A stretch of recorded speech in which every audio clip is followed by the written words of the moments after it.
Top down analysis भनेको चाहिँ हामीले जहिले पनि ट्रेड गर्दाखेरि हायर टाइम फ्रेमको रिफरेन्सबाट ट्रेड गर्ने भन्ने छ। What's the big player, what the big time frame, what's the big money कुन फ्लोमा गएको छ भनेर पढ्छौँ है। जस्तै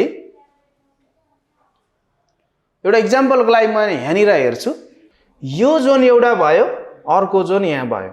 अब यसको जोन के थियो? यहाँ थियो। हेर्नुहोस् है, हामीले यहाँ ट्रेन्डिङ रेन्जिङ हेरिरहेको छौँ भने सिर्फ बजारको एउटा ओभरअल खाका निकाल्न खोजिरहेका छौँ है। बजार यहाँबाट माथि गएछ, यो ठाउँबाट झर्यो, फेरि गयो, यही ठाउँबाट बजार झरेको थियो भनेपछि यो के भयो त? टु टाइम बजारले यो जोनलाई टेस्ट गरेर चाहिँ बजार रिभर्स भएको थियो र यहाँबाट माथि गयो। ल भनेपछि अब हामीले के बुझ्नु पर्यो भने बजार यहाँसम्म पुगेको छ भने हेर्नुहोस् है, यो जोनमा चाहिँ बजार यो जोनबाट चाहिँ यदि बजार खसेको थियो भने हाम्रो अब के भयो त? यही जोनबाट बजार खस्न सक्ने प्रोबेबिलिटी चाहिँ बढी हुन्छ। हेर्नुहोस् है, यसलाई मैले यहाँनिर एउटा ट्रेन्ड लाइन पनि तानिहालेँ। यो जोनमा गएर ल हेर्नुहोस् है, यो जोनबाट चाहिँ बजार 2 टाइम चाहिँ ड्रप भएको थियो। हेर्नुहोस् है, कुन जोनसम्म? यो जोनसम्म। हेर्नुहोस् है त, यो जोनसम्म है। त्यस पछाडि चाहिँ यो ठाउँमा गएर चाहिँ बजारले के गरिदियो त?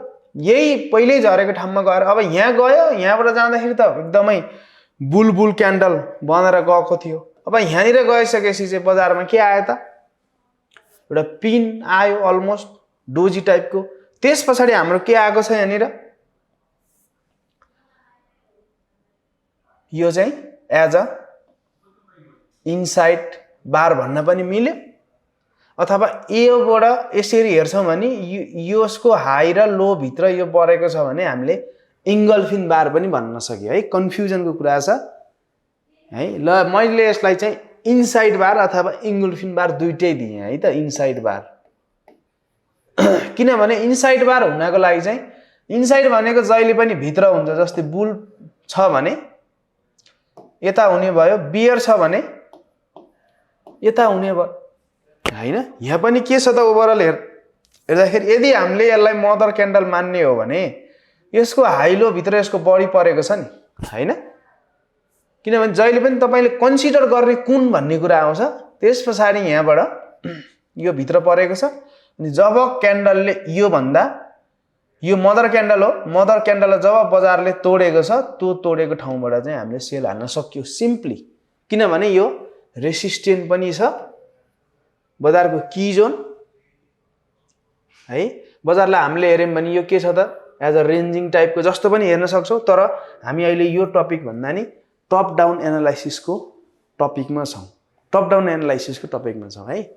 त्यस पछाडि यहीँबाट बजार 2 टाइम खसेको छ भने यहीँबाट खस्ने चान्सेस चाहिँ म्याक्सिमम हो। किनभने बजार अलरेडी 2 टाइम खसेको छ भनेपछि यो जोनमा बजार पुगिसकेपछि हामीले बेटर टु, किनभने हिस्ट्रीको कारणले गर्दाखेरि चाहिँ हामीले के हेर्न सक्छौं? यो जोनमा आएको बुलिश प्याटर्न भन्दा बेरिश प्याटर्न चाहिँ मोर पावरफुल हुन्छ भनेर बुझ्नु पर्यो के है।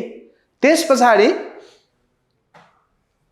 यहाँनिर इनसाइडबाट आयो, यो आइसकेपछि के भयो? अब हाम्रो टप डाउन एनालाइसिसले चाहिँ काम गर्यो। किनभने हिस्ट्रीमा रिपिट भएको चीजले चाहिँ यो ठाउँमा गएर आयो। यदि हामीले यहाँनिर यो भन्दा माथि नै हेर्थ्यौं, बुल क्यान्डल बन्थ्यो भने चाहिँ के भयो? अब यो स्ट्रक्चर ब्रेकआउट भयो, जुन हामीले 2 टाइम छ त्यो टाइमबाट बजार खसेन भन्न खोजेको। यो ठाउँमा गएर बाई नहेर्नुस् भन्न खोजे हैन कि अलरेडी हिस्ट्रीमा चाहिँ बजार त्यही ठाउँबाट 2 टाइम खसेको छ भने त्यो जोनमा गएर बुलिशको सट्टामा बेरिश हेरियो भने चाहिँ त्यो मोस्ट पावरफुल हुन्छ भन्न खोजेको है। यसरी बुझ्नु होला। र यसलाई लो टाइम फ्रेममा गएर एकचोटी हेरौं। विकलीमा इनसाइडबाट आयो, त्यसपछि हामीलाई त्यो भन्दा लो टाइम फ्रेममा गएर हेर्यो भने यो जोन हेर्नुस् है, यो जोनमा के छ त बजार? यही जोनमा फेरि इनसाइडबाट आएको छ। यहाँनिर जुन हामीले यो एरिया मानेको थियौं, यो एरियामा के छ? इनसाइडबाट पनि आएको छ हैन। यहाँ पनि इनसाइडबाट आएको छ, त्यसपछि यसलाई ब्रेक भएको छ। हेर्नुस् है, अनि यहाँबाट मल्टिपल टाइम पनि बजार चाहिँ 1 2 टाइम पनि ट्रेन लाइन पनि दिएको छ बजारले हैन किनभने हामीले यहाँबाट हेर्थ्यौं भने चाहिँ रेसिस्टेन्स बिकम सपोर्ट यो अल्ल अप ट्रेन्ड मानेर हेर्थ्यौं भने यो जोनमा पनि बजार खसेको छ भने त्यो टप डाउन एनालाइसिस भनेको चाहिँ प्राइस हिस्ट्रीमा रिपिटेड भएको एउटा की जोनमा चाहिँ बजार छ भने त्यहीबाट चाहिँ बजार यदि चाहिँ रिपिटेडली खसेको छ भने चाहिँ better to wait and see for the previous सेन्टिमेन्टको चाहिँ हेर्न सकिन्छ है जस्तै मैले अहिले अर्को एउटा एक्जाम्पल लिन्छु यहाँनिर मैले चाहिँ ओभरअल यहाँनिर विकलीको चार्ट लिए हेर्नुस् है विकलीको चार्टमा चाहिँ ओभरअल मैले यसको लागि लिए यो जोनबाट चाहिँ मल्टिपल टाइम बजार चाहिँ तल आइरहेको थियो है त्यसपछि बजार यहाँ गयो हैन अब यहाँनिर तोड्न त तोडेको छ यसले तर के छ मल्टिपल टाइम यहाँ बजार खसिसकेको छ भने हेर्न चाहिँ मिल्यो हैन हामीले त यो रेसिस्टेन्सलाई यो यदि यसलाई रेन्जिङ मार्केट मान्छौं भने यसलाई तोडेर रिटेस्ट गर्यो भने चाहिँ हामीलाई जानुपर्ने हो हैन र यही जोनमा आएर बजारले के दिएको छ त इनसाइड बार दिएको छ ल हेर्नुस् त यो करेक्टली इनसाइड बार छ त्यसपछि जब मदर क्यान्डल तोडिन्छ यही जोनबाट बजार खसेको हुनाले हामी के गर्न सक्छौं वी क्यान सेल इट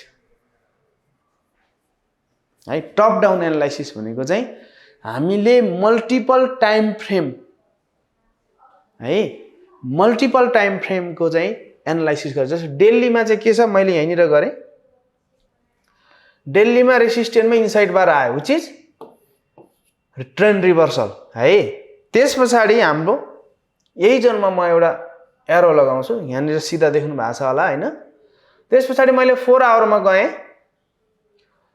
4 आवरमा गइसकेपछि मैले यो जोनमा के देखेँ त